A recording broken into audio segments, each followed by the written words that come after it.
At my own family's gala celebrating my brother's glittering political career, my mother leaned in and hissed, "You're a leech, Maeve. Just try not to embarrass us tonight." My heart didn't break. It just went cold.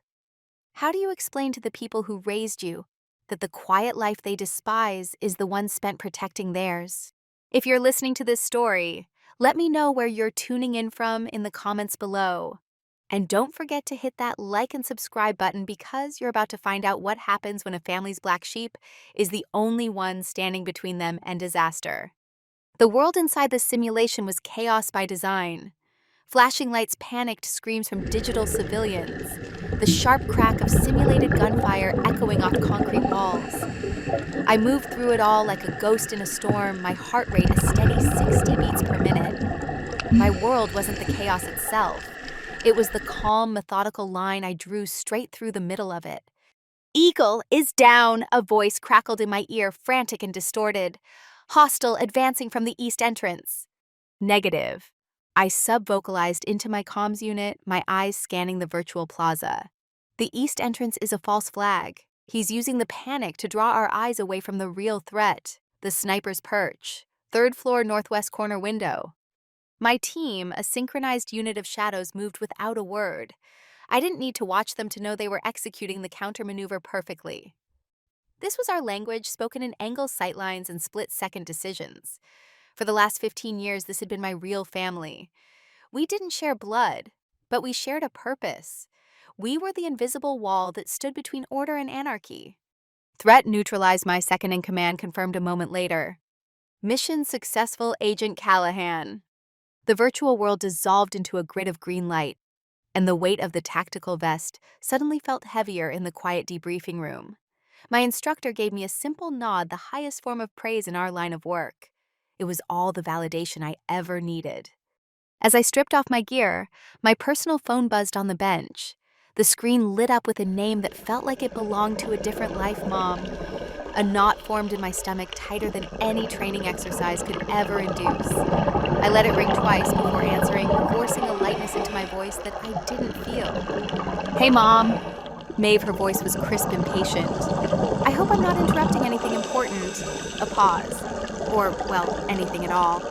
"Just finishing up at work," I replied, deliberately vague. Years of practice had taught me that details only gave her ammunition. "Good. Your father and I need you at the house for dinner tonight. 7 o'clock sharp. Julian will be there, and we need to finalize the arrangements for his fundraiser. On Saturday. It's a very important night for him, for the family." The unspoken message was clear. Julian's life was the family's life. Mine was a footnote. "I'll be there," I said. "And Maeve?" She added, her tone shifting to one of strained caution, as if she were handling a delicate but unpleasant object. "Please try to be cheerful. Julian's success reflects on all of us. Don't bring your usual gloom to the table." The line went dead before I could respond. I stood there for a long moment, the sterile quiet of the training facility, a stark contrast to the messy, complicated static of my family. I looked at my reflection in the dark monitor screen. I saw a woman who could anticipate a threat from a quarter mile away, who could command a team in a crisis without raising her voice, who was trusted with the nation's most valuable assets. But on the phone with my own mother, I was just a disappointment, a problem to be managed, a leech. And on Saturday, I would have to stand in a room full of people celebrating my brother's ambition and pretend that their world was the only one that mattered. The Callahan family home wasn't a house.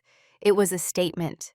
A sprawling colonial revival in the heart of Georgetown, every inch was designed to project an image of old-world influence and modern power. The walls were lined with photos of my father, a retired federal judge shaking hands with senators, and my mother accepting awards for her philanthropic work. But the most prominent space, the entire wall above the grand fireplace, was dedicated to my brother Julian. Julian with the governor. Julian on the cover of a political magazine. Julian, the rising star. My photos were relegated to a small dusty bookshelf in the back hallway, mostly awkward school pictures from a decade ago. I arrived at 7 o'clock sharp, a habit ingrained from a lifetime of my father's lectures on punctuality. I found them in the formal dining room, the table already set with the kind of porcelain and silver that only came out for special occasions. Apparently, planning Julian's ascent was always a special occasion. Maeve, there you are, my father said without looking up from the documents he was reviewing. He was a man who commanded respect in a courtroom but treated his own home like a permanent hearing. Julian gave me a tight, dismissive smile from across the table. His suit was perfect, his hair was perfect. His ambition radiated off him like a force field. He was a Callahan through and through. "We've been discussing the guest list for Saturday," my mother announced, gesturing for me to sit. "The vice president's office confirmed this afternoon. This is a tremendous opportunity for Julian. It could solidify his position for the next election cycle." "That's great news," I said, my voice neutral. "It is," Julian agreed, leaning forward. "It's all about optics, Maeve. Presence, projecting strength, things you wouldn't understand in your line of work." Here we go, I thought, bracing myself. He wasn't being intentionally cruel. To him, it was just a fact. His world was about being seen, celebrated, and elected. My world was about being invisible, about preventing the very chaos that would make headlines. In his mind, my career wasn't just different, it was less. Speaking of which, my mother added her eyes, scanning my simple black pants and sweater with faint disapproval. "What exactly should we tell people you do, dear? Security is so vague. It sounds like you're a night watchman at a mall." "I work for the federal government," I said, the same answer I'd given 100 times. "It's a specialized security detail." My father finally looked up, his gaze piercing. "Your mother has a point. It's a dead-end job, Maeve. No advancement, no prestige. You had the intelligence to go to law school to follow in my footsteps. Instead, you chose this, wasting your potential." The food was served, but I barely tasted it. The conversation revolved entirely around Julian. His polling numbers, his media strategy, the rivals he was crushing. I was an audience member at a play about my own family. They weren't ignoring me. They simply didn't see me. I was a prop, a placeholder for the daughter they wished they had. After an hour of listening to them strategize Julian's future, I felt the familiar weight of their disappointment settle over me, heavy as a lead blanket. It wasn't anger I felt anymore, just a profound sense of exhaustion. It was the exhaustion of constantly being measured against a standard you never asked to meet and always coming up short. The next morning, an encrypted file landed in my work inbox. The subject line was bland procedural. Security Master Plan Callahan fundraiser. Protocol dictated that any agent attending an event with a high-level protectee, even off-duty, received the operational brief. My brother hadn't sent it as a courtesy. The system had sent it as a requirement. I poured a cup of black coffee and settled at my small kitchen table, expecting to skim a standard professionally executed plan from whatever high-priced firm Julian had hired. The PDF was slick branded with the logo of a company called Aegis Global Security. It was full of impressive graphics, color-coded zones, and confident, declarative statements. On the surface, it looked like a fortress. My family had always been good at buying the best-looking version of everything. But as I started reading past the glossy introduction, a cold knot of professional dread began to tighten in my gut. My eyes scanned the entry protocols first. The plan called for a single security checkpoint at the main ballroom entrance, funneling hundreds of high-profile guests through one magnetometer. It was a classic rookie mistake. It wasn't a security measure. It was an advertisement for a single point of failure. It created a bottleneck, a dense waiting crowd in the hotel's main lobby, a soft target. Anyone with a basic understanding of tactical assault would see that lobby as a kill box, a far easier target than the ballroom itself. I scrolled down to the perimeter details. The plan boasted of 20 roaming patrols. It sounded impressive, but the route maps were lazy, showing simple, predictable loops. There were no interlocking fields of view, no static observation posts covering the obvious blind spots. I saw at least 3 service entrances and a loading bay that a single determined individual could bypass with minimal effort. This wasn't a perimeter. This was security theater designed to make the guests feel safe while doing very little to actually ensure it. The final glaring error was the one that made me physically sit back from my screen. The inner ring. the close protection detail for the vice president. The Aegis plan had 6 large, obvious agents in dark suits positioned around the stage facing the crowd. They were meant to look intimidating. But my training, my entire career screamed that this was fundamentally wrong. Your most important asset should be nearly invisible, blended into the staff, focused inward, on the protectee, not outward at the crowd. They were looking for a threat coming at them, not a threat already inside. I finished my coffee, the warmth doing nothing to chase away the chill I felt. This wasn't a plan. It was a liability.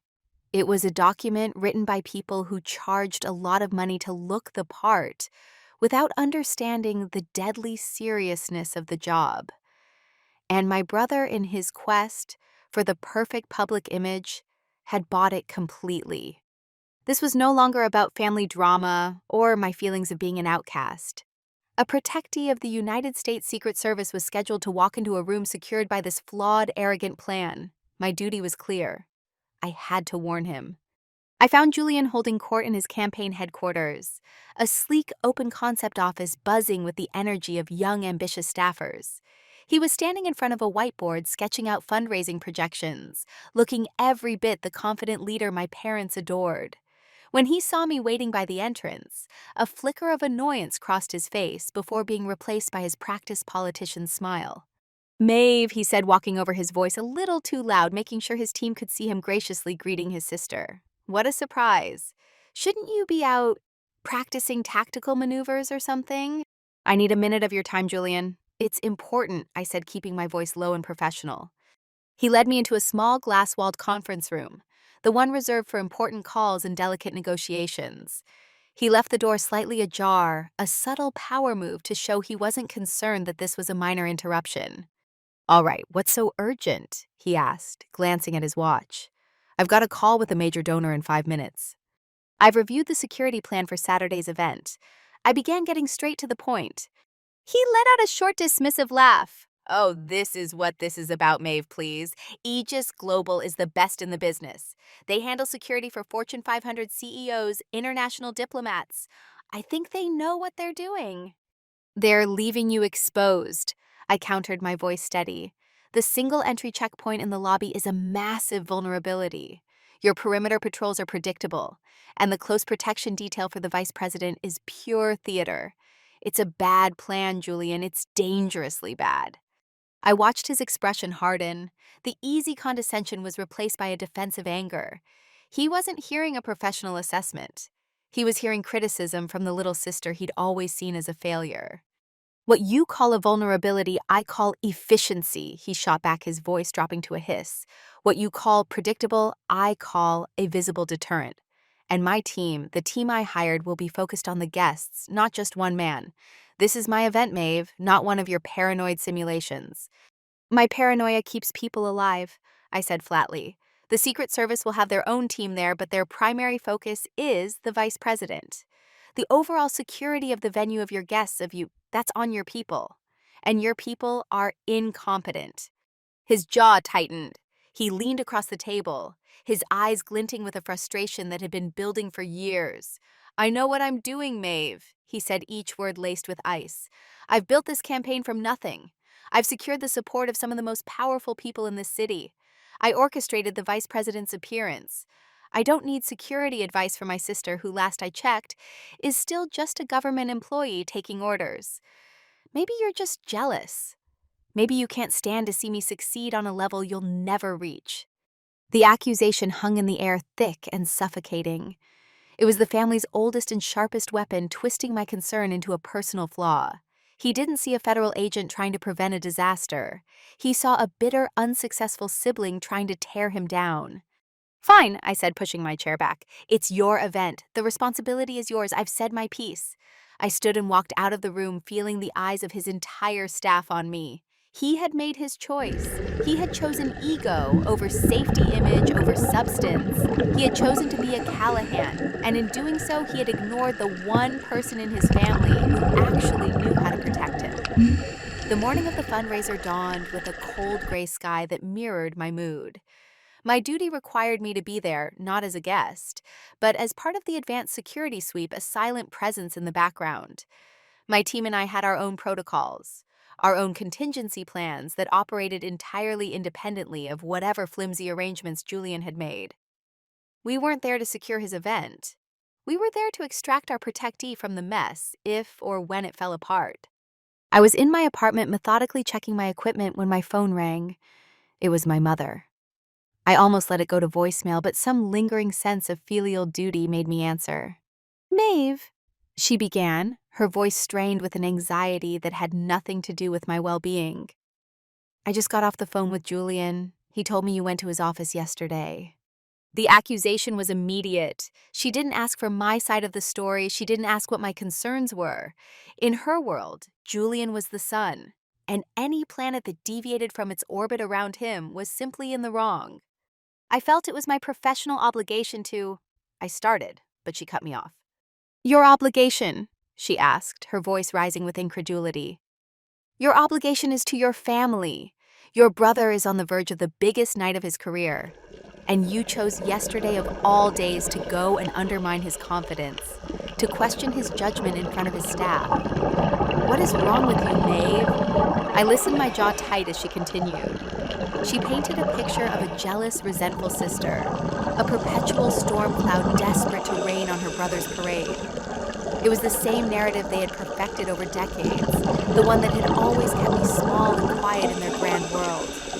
"He is under an immense amount of pressure," she said, her voice softening into a tone of manipulative disappointment that was far more painful than her anger.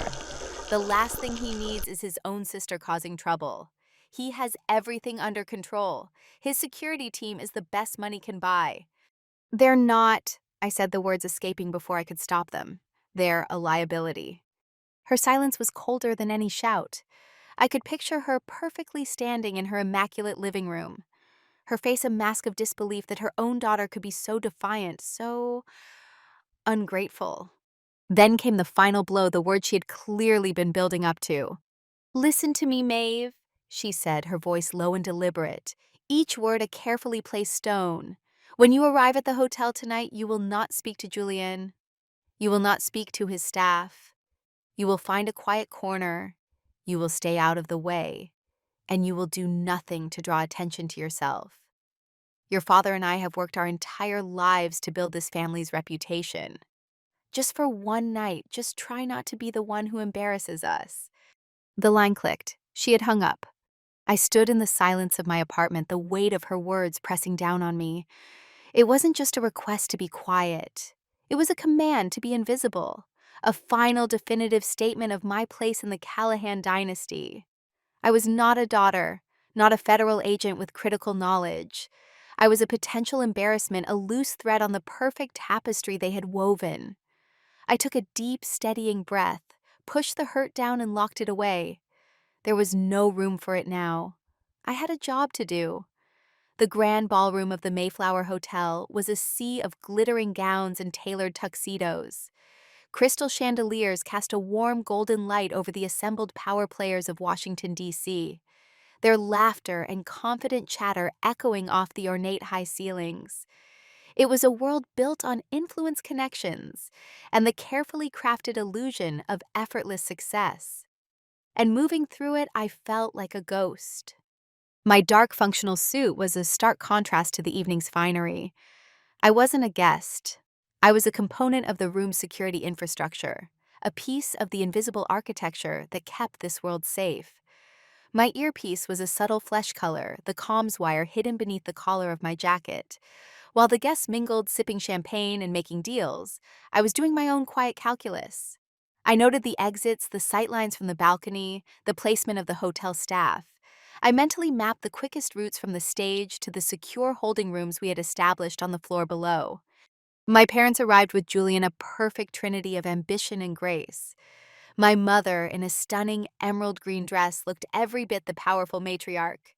My father had the easy confidence of a man accustomed to being the most respected person in any room. And Julian was glowing. He moved through the crowd with a politician's practiced ease, shaking hands, remembering names, his charisma, a tangible force. They saw me once. I was standing near the main entrance, observing the flow of guests through the flawed checkpoint Aegis had set up. My mother's eyes met mine for a fraction of a second.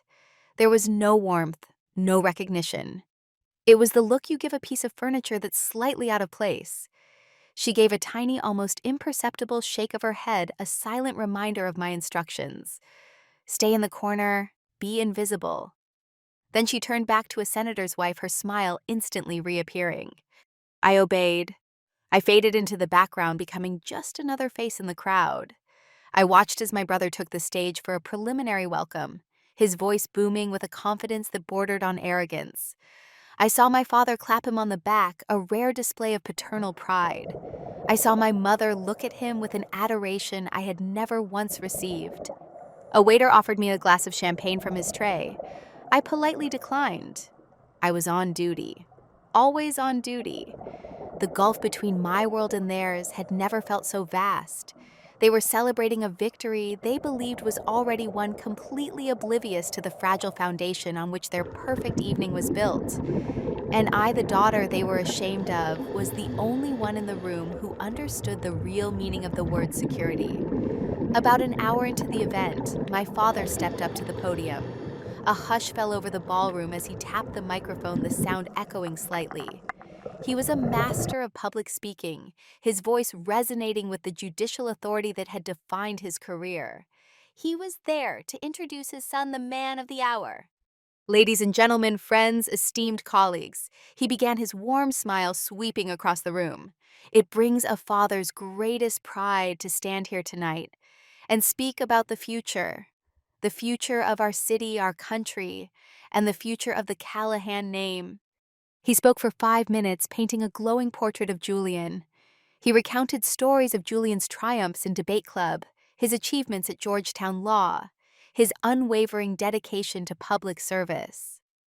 Every word was carefully chosen to build Julian into a figure of destiny, a leader born for greatness.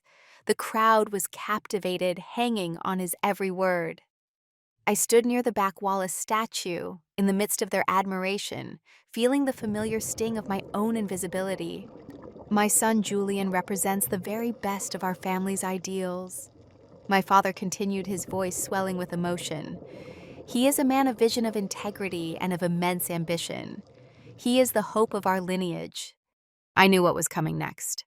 It was a classic move from his playbook, a way to control the narrative completely.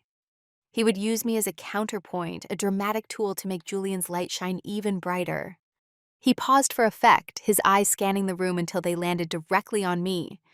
A few heads turned following his gaze. For a brief, terrifying moment, I was the center of attention. And, of course, my daughter Maeve is with us tonight as well, he said, his tone shifting subtly. It was a tone of fond, paternal disappointment, a performance for the crowd. Now Maeve has chosen a different path. He went on, a small patronizing smile on his lips. A quieter life, a government job. He let the words hang in the air, allowing the audience to fill in the blanks. In a room full of CEOs, senators, and surgeons, a government job sounded like a failure to launch. He chuckled softly, a sound that made my blood run cold. He continued. And while not everyone is born with the drive to lead, to build, to change the world like Julian, every family needs its loyal supporters, its quiet members. He raised his glass. So, let us also offer a small toast to my daughter Maeve, who has proven that not everyone in the Callahan family is destined for the spotlight. A ripple of polite, slightly uncomfortable laughter went through the room. It wasn't malicious on their part. They were just following the speaker's lead. But to me, it felt like 1,000 tiny cuts. He hadn't just ignored me. He had used me.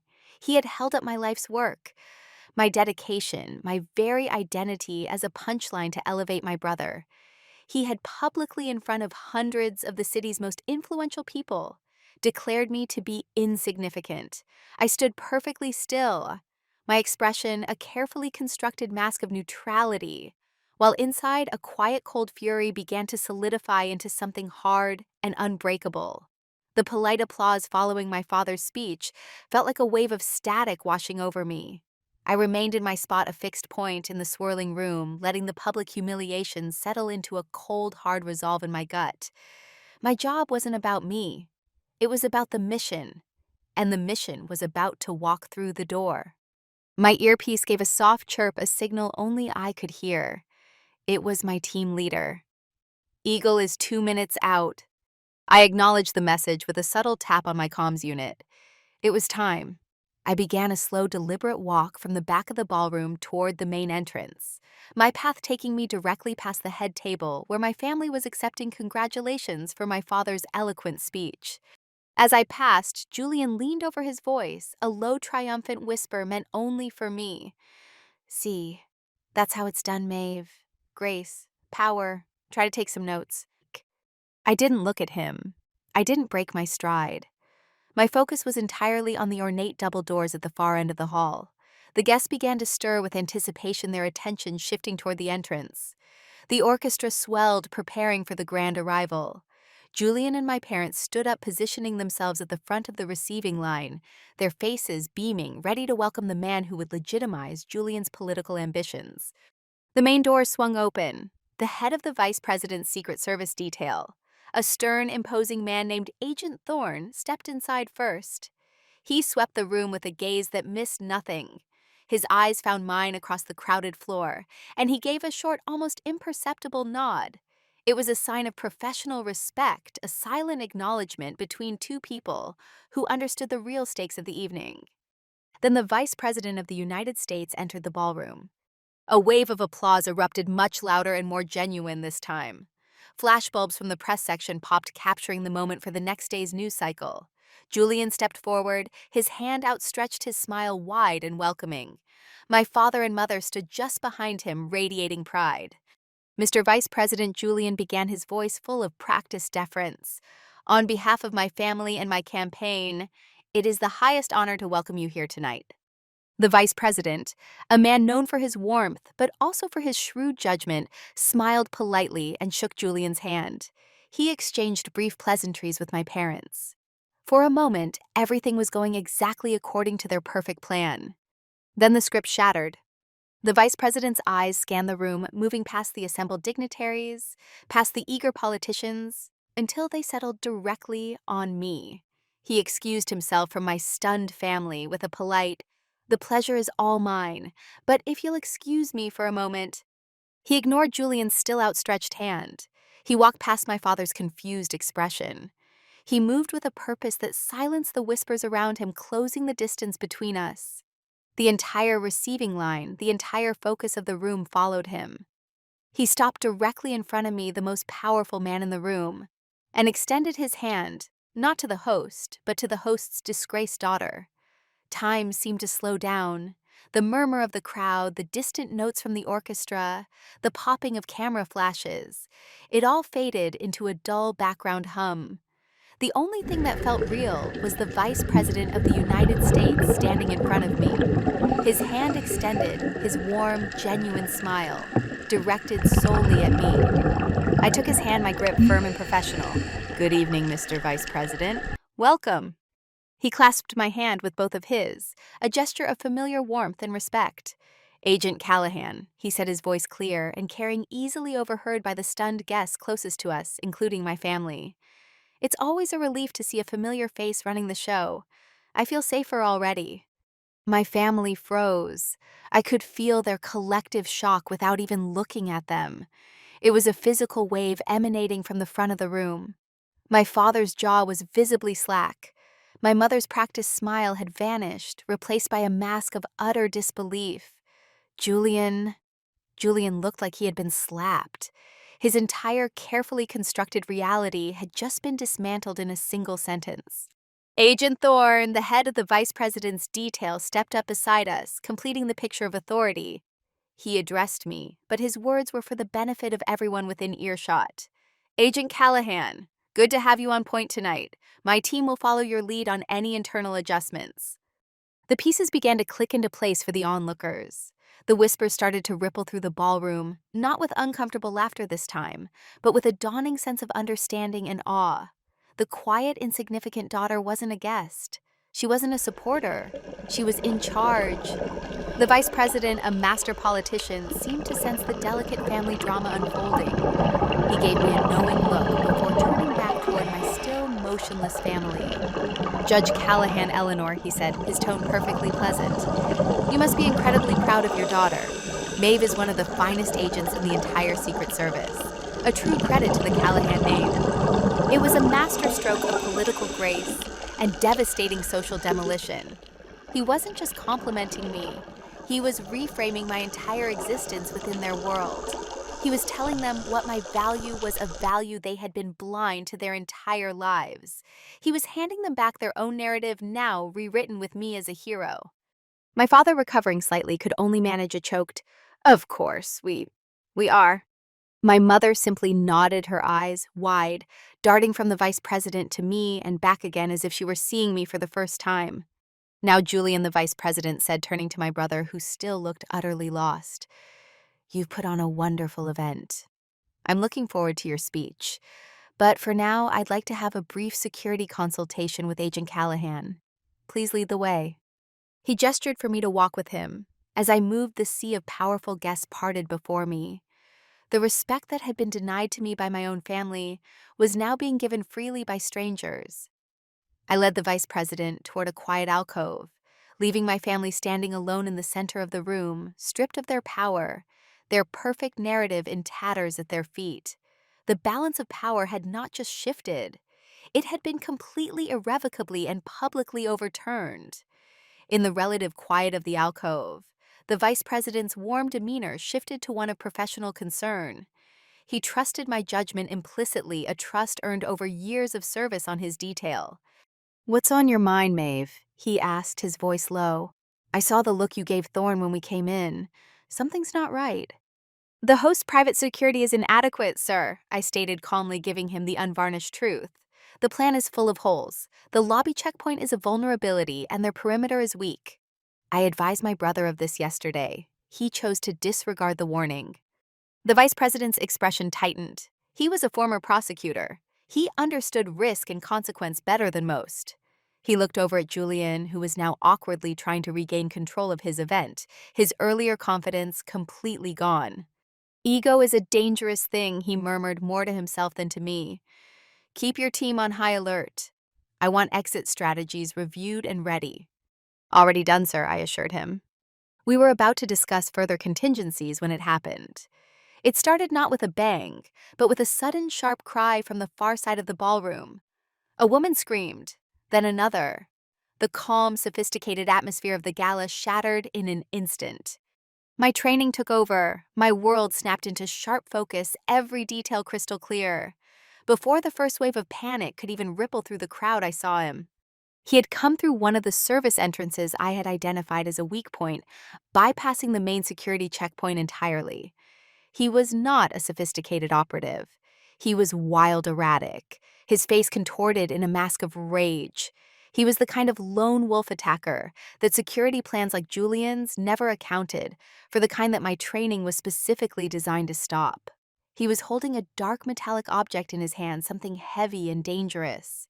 He vaulted over a catering table, sending plates and glasses crashing to the floor. The Aegis security guards, the ones Julian had praised as the best in the business, were caught completely flat-footed. They were positioned facing the wrong way, too far from the point of incursion, their reactions a fatal second too slow. Panic erupted. The guests, moments before the picture of refined power, were now just a terrified crowd surging away from the threat, creating chaos and blocking sightlines. The attacker was shouting something incoherent, his eyes wild, fixed on the main stage where Julian had been standing moments before. He was moving with a desperate, frightening speed directly toward the heart of the event, directly toward my family.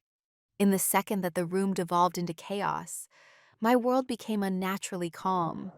The panicked screams, the crashing of furniture, it all became a distant, muffled soundtrack. All that mattered was the threat, the protectee, and the plan. My family was frozen. Julian, the confident politician, was just a terrified man, his face pale with shock. My father, the commanding judge, stood motionless, his authority utterly useless. My mother let out a small, helpless cry. They were paralyzed civilians caught in a storm they had unknowingly helped create. The Aegis security team, the so-called professionals, were just as useless. They reacted to the panic, not the threat. One guard started shouting into his radio, adding to the noise. Another began pushing guests back, creating more confusion. They were lost, their flawed plan collapsing around them. I was not. Before Agent Thorne could even shield the vice president, I was already speaking into my comms, my voice even clipped in absolute. Eagle is compromised, I stated. Repeat, Eagle is compromised. Lockdown Bravo. Go gum. My words were a trigger, a key, turning in a perfectly calibrated lock. The chaos of the room was irrelevant. The only thing that mattered was the network of professionals I commanded the team that had been waiting unseen for this exact moment. The threat was a single variable in a complex equation I had already solved. He was fast, but his path was predictable. He was moving toward the stage, a focal point of light and attention. He was consumed by his own rage, blind to the real dangers that were about to converge on him. My own movements were fluid and automatic. I placed myself between the attacker's trajectory and the vice president, my body a shield, while simultaneously guiding him and Agent Thorne toward the designated exit route. My focus was split, one part ensuring the safety of my primary protectee, the other commanding the tactical response that was unfolding across the ballroom floor. I wasn't the quiet daughter anymore. I wasn't the family disappointment. In that moment, I was the only authority in the room that mattered. I was the calm center of the storm, the commander whose training instincts and warnings were all coming to terrifying fruition. And as the attacker closed in, I knew that the lives of everyone in that room, including the family who had scorned me, now depended entirely on the competence they had so arrogantly dismissed. The moment my command went out, the ballroom transformed. What had been a chaotic crowd of terrified guests became the backdrop for a display of unparalleled precision and skill. My team, the people I had trained with for years, the ones who had been mingling invisibly amongst the attendees, suddenly materialized from the chaos. They were not like the bulky reactive guards from Aegis. They were sleek, economical in their movements, their faces calm and focused. One agent, who had been posing as a waiter, intercepted a group of guests surging toward a blocked exit, redirecting them with quiet, firm authority. Another, who had been standing near the orchestra, moved to create a protective barrier around the stage, ensuring the attacker had no path of retreat. They were a perfectly synchronized machine, and my voice was the signal that set their gears in motion. The attacker, fueled by adrenaline and rage, seemed completely unaware of the net that was closing around him. His entire focus was on the stage, a symbol of the power he was trying to tear down. He was just feet away from my terrified family, who were huddled together, completely helpless. He raised the heavy object in his hand, preparing to throw it. It was a crude, improvised projectile, but at that velocity, it would be devastating. That's when my agent struck. It wasn't a dramatic Hollywood-style takedown. It was something far more impressive. It was brutally efficient. Two agents converged on him from angles he never saw coming. They didn't shout. They didn't charge. They simply moved their paths, intersecting with his at the perfect moment. One agent controlled his arms, neutralizing the threat of the projectile, while the other took him off his feet with a clean, controlled sweep. The attacker was on the floor, neutralized, and secured in less than 3 seconds from the moment they moved. It was so fast, so precise that the guests who were closest barely had time to register what had happened. The projectile clattered harmlessly onto the carpeted floor. The chaos subsided almost as quickly as it had begun. The screams died down, replaced by a stunned, breathless silence.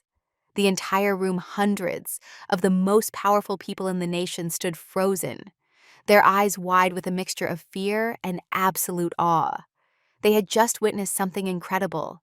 They had seen the invisible shield of the nation become visible, a display of competence so total and so swift that it seemed almost supernatural. And as my agents held the neutralized threat on the floor, all eyes in the silent room slowly turned from the spectacle on the stage to the one person who had commanded it all. They turned to me. With the immediate threat neutralized and the vice president secure, a profound silence descended upon the ballroom. The air was thick with the aftermath of adrenaline. My agents had the attacker in custody, and the local police, alerted by my team, were already converging on the hotel. My job in the tactical sense was over. Now a different kind of duty began. I turned away from the secure exit where the vice president was being escorted and walked back into the center of the room. My footsteps were the only sound in the vast silent space.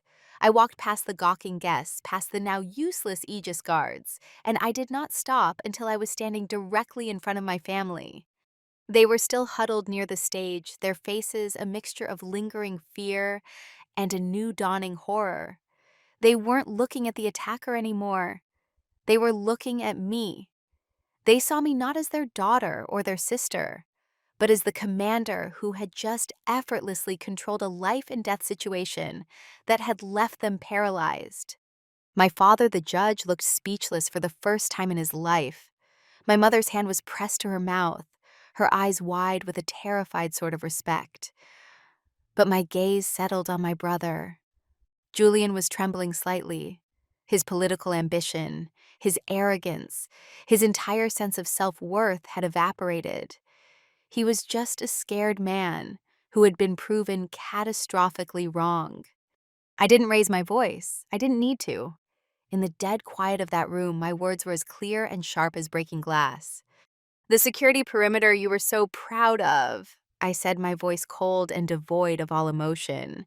It was breached in less than 12 seconds. "Your ambition, your refusal to listen nearly got the vice president killed tonight." I let the words sink in, a public indictment of his failure. Then I turned my attention to my parents, the two people whose approval I had once craved and whose scorn I had just endured. "You called me a leech, a family embarrassment." I continued, my voice unwavering. But tonight, the only embarrassment in this room, the only true danger was the incompetence and arrogance of the Callahan name. My job is to protect people from threats. I never imagined I would have to protect them from my own family's catastrophic foolishness. There was no anger in my voice. There was only the cold, hard truth. It was a final judgment delivered not with passion, but with the detached precision of a professional assessment. I had not just saved them, I had exposed them. And in the silence of that grand ballroom surrounded by the wreckage of their perfect evening, they finally truly saw me for who I was. Before my family could even begin to process the weight of my words, the professional world reasserted itself. Agent Thorne, having ensured the vice president was safely away from the scene, re-entered the ballroom. He walked with a determined stride, his face a mask of grim efficiency, completely ignoring my family as if they were nothing more than part of the scenery. He came directly to me. "Agent Callahan," he said, his voice a low, respectful baritone that still managed to carry in the silent room. "Excellent work. The vice president is secure and sends his personal thanks." He was impressed. I simply nodded, accepting the professional acknowledgement. There was a mutual understanding between us that needed no further words. He then turned his attention to the shell-shocked lead agent from Aegis Global, who was standing nearby, looking utterly defeated. "Your accreditation for this event is revoked effective immediately. I want a full incident report from your team on my desk by 0800 tomorrow. Expect a formal inquiry. You got lucky tonight?" He didn't wait for a reply, dismissing the man with a final withering glance. Just then, the vice president's chief of staff, a sharp, no-nonsense woman named Anya Sharma, approached us. Her eyes, however, were on me. "Agent Callahan," she said, her tone crisp and authoritative. "The vice president was correct. It's a good thing you were here. He wants a full, unvarnished report on the security failure directly from you. His words, not mine. He also wants to know why your earlier warnings were ignored." The implication was clear and devastating. An official investigation originating from the second highest office in the country was now targeting the event's organization. It was no longer a private failure. It was a matter of national security. My brother Julian, who had been listening to this exchange, seemed to shrink. The color drained from his face as he realized the true scale of the consequences. This wasn't just a political embarrassment anymore. This was a potential career-ending catastrophe. The very event designed to launch him into the stratosphere had just become a black hole threatening to swallow him whole. Anya Sharma wasn't finished. She looked over at Julian, her expression one of pure ice. "Congressman Callahan," she said, using his official title with a formality that felt like a slap. The Vice President's office will be issuing a statement. We will be praising the swift and professional actions of the Secret Service in neutralizing a threat that arose due to, and I quote, catastrophic lapses in judgment by the event's private security and organizers. I trust you understand.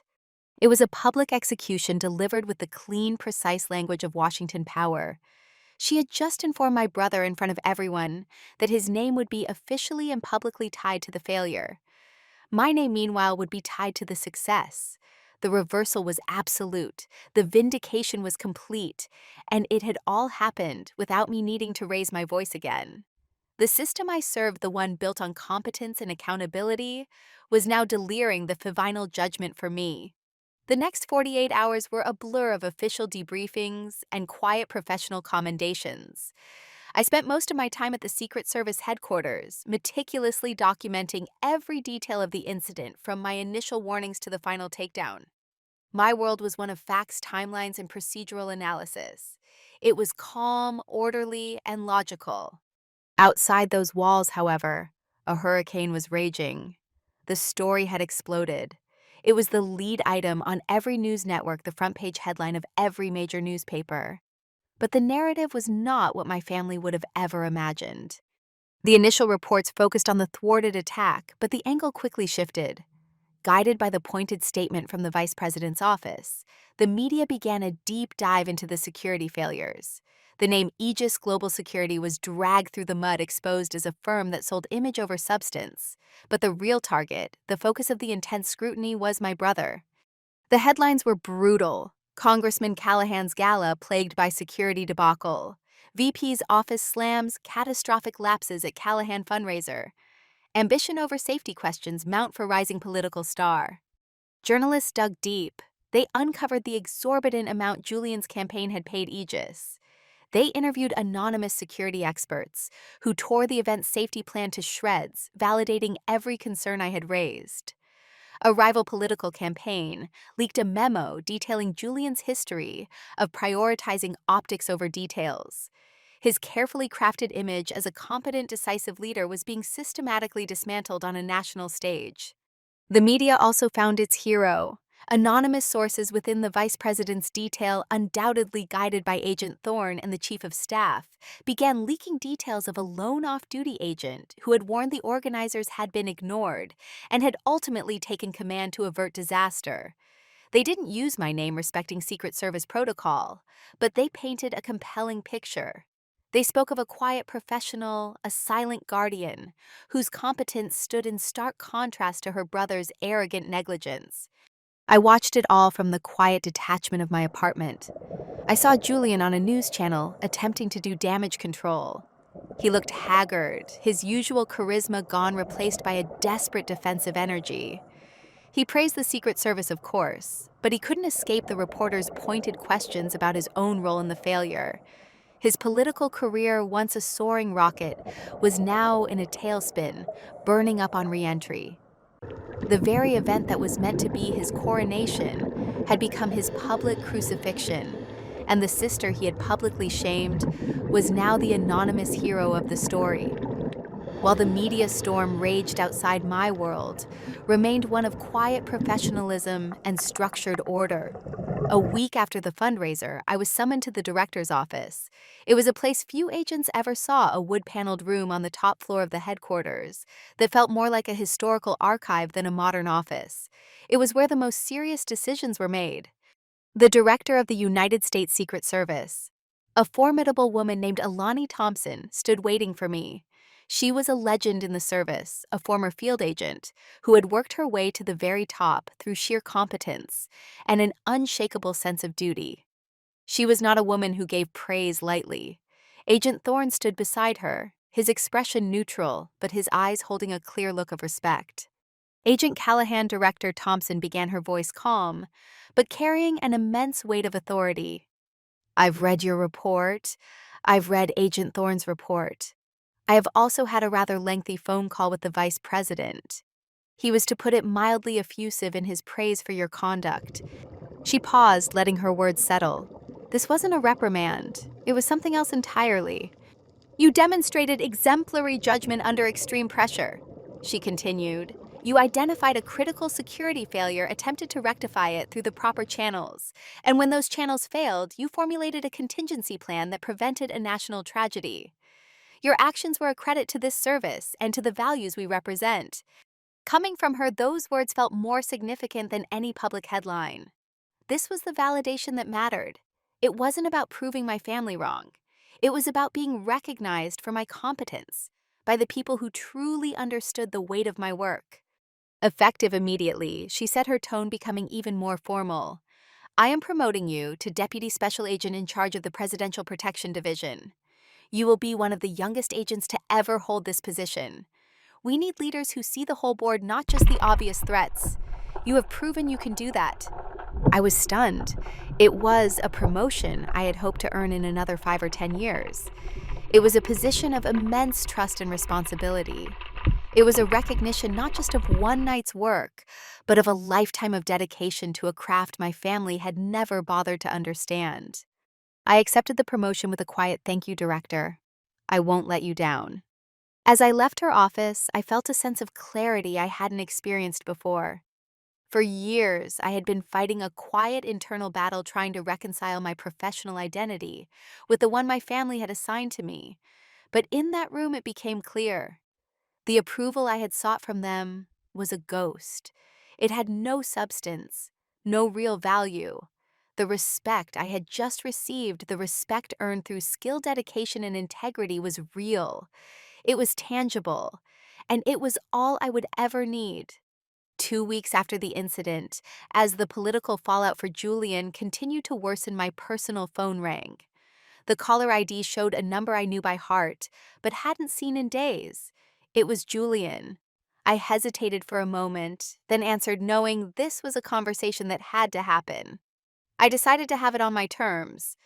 "Hello, Julian," I said, my voice calm and even devoid of the old dynamic of the frustrated younger sister. "Maeve," he began, and I was struck by how different he sounded. The arrogance, the booming confidence, it was all gone.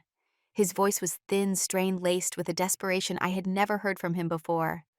"Maeve, I need your help." I remained silent, letting him continue.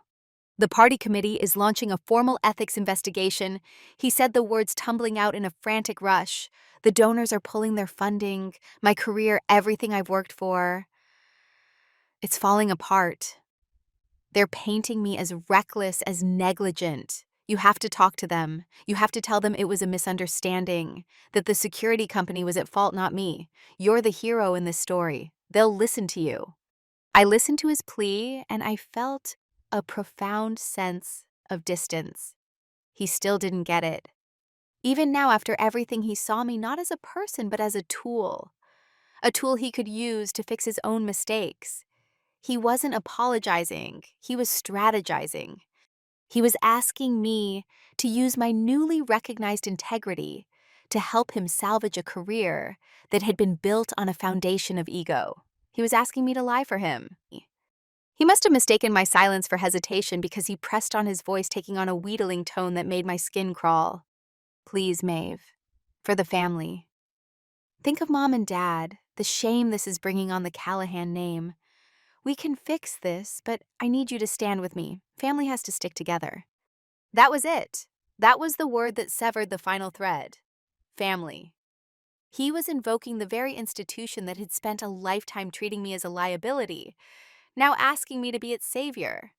"The truth will determine what happens, Julian," I said, and my voice was the voice of a stranger. It was the voice of Agent Callahan, not his sister. "That's the world I live in. Facts, consequences. Your actions had consequences. You were warned, and you chose to ignore the warning. You are not the victim here." But family," he stammered, completely lost. "You had a choice, Julian," I continued, my voice still perfectly calm. "You could have chosen to listen. You could have chosen safety over image. You chose yourself.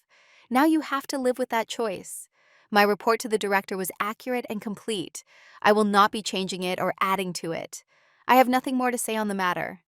A choked, desperate sound came from his end of the line, but before he could formulate another plea, another argument, I ended the call. I set the phone down on my counter, and I felt a strange lightness. It wasn't triumph, it wasn't revenge, it was release. The final toxic chain that had bound me to their expectations, to their judgment, had just been broken. And for the first time in my life, I felt truly, completely free. 6 months later, I stood on the Truman balcony of the White House, my gaze sweeping over the South Lawn. The early morning sun cast long shadows, and the city was just beginning to wake up. It was quiet, peaceful, a stark contrast to the noise and chaos of my former life. This was my new office, my new reality. My promotion had fast-tracked me into the heart of the most elite protection detail in the world. My days were no longer defined by my family's expectations, but by schedules, threat assessments, and the solemn duty of my position. The work was demanding the stakes unimaginably high, but here in this world of quiet competence, I had found a sense of belonging that my own home had never given me. My family's world had crumbled. Julian's political career was over before it had truly begun. He had survived the ethics investigation, but his reputation was irreparably damaged. He was a cautionary tale now, a meme for political arrogance. My parents stripped of their heir apparent, and his glorious future retreated from the social scene they had once dominated. Their dynasty built on image and influence had proven to be a house of cards. I didn't gloat. I didn't keep score. I simply moved on. The cold anger I had felt that night at the gala had dissipated, replaced by a calm, quiet strength. I had found my value not in their world, but in my own.